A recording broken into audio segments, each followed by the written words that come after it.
سليمان، انت باي حق تقول انا مش هبعت لعيبه الزمالك للمنتخب؟ المنتخب هو اللي عمل اسم لاحمد سليمان. احمد سليمان ما كانش حد يسمع عنه حاجه. احمد سليمان ما كانش يقدر يفتح بقه اثناء حسن شحاته ما كان بيختار 8 لعيبه من الاهلي، وكان بيختار بس لاعبين 2 أو 3 لعيبه بس من الزمالك. كان فين احمد سليمان؟ ما كناش بنسمع حسه، وما كانش بيطلع عليه على الشاشات ويقول لك ازاي حسن شحاته يختار 8 لعيبه من الاهلي ويختار بس لعيبه ولا 2 من الزمالك. كان فين احمد سليمان ساعتها يقول لك انا مش هبعت اي لعيب للمنتخب؟ انت عضو مجلس اداره، ازاي تاخد قرار عن مجلس الاداره بالاجماع؟ لازم مجلس الاداره يجتمع وتبقى فيه اغلبيه على التصويت على قرار معين. انت مين يا احمد يا سليمان عشان تقول انا همنع لعيبه الزمالك ان هم يروحوا للمنتخب؟ المنتخب بلدك، تقول انا همنع اللعيبه؟ بدل ما تقول كلنا بنقف ورا المنتخب، كلنا بنساند المنتخب اللي بيرفع اسم مصر. بأمارة ايه؟ مين مديك القوه دي كلها يا احمد سليمان عشان تقول كده؟ برضو حسين لبيب قبل كده يقول لك اللي يقرب من نادي الزمالك انا هبعده عن الرياضه خالص. مين انت يا حسين لبيب عشان تبعده عن الرياضه؟ مين اللي بيقويكوا كده؟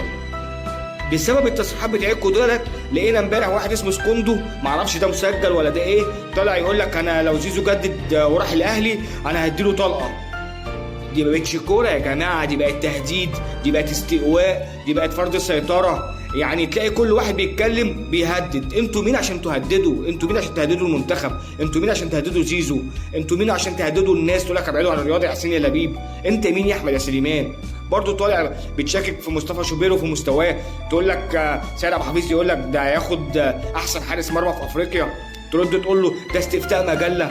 استفتاء مجله؟ انت مين يا احمد يا سليمان؟ انا عمري ما شفتك اساسا، يعني انت بتقول انا مدرب حراس مرمى ودلوقتي عضو مجلس اداره الزمالك، انا عمري ما شفتك اساسا واقف في جون بين 3 شبكات. انت كنت في ناشئين الاهلي وبعد كده رحت الزمالك وبعد كده رحت الشرطه وبقيت لحد ما بقيت لواء شرطه. انا يعني انت ازاي مدرب حراس مرمى؟ ازاي كنت مدرب حراس مرمى مع حسن شحاته؟ انا عمري ما شفتك بتلعب اساسا حارس مرمى لاي نادي.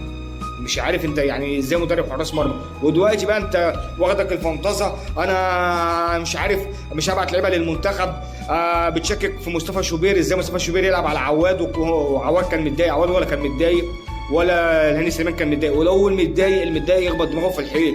في حاجه اسمها قرارات فنيه لحسام حسن، مش ده المدير الفني؟ المدير الفني ليه قرارات وبعد كده بنحاسبه. دلوقتي حسام حسن انت دلوقتي هتدخل تقول يلاعب مين وما يلعبش مين، يضم مين وما يضمش مين، ما يبقاش منتخب. طب تعالى انت احمد سليمان بقى امسك المنتخب مكان حسام حسن.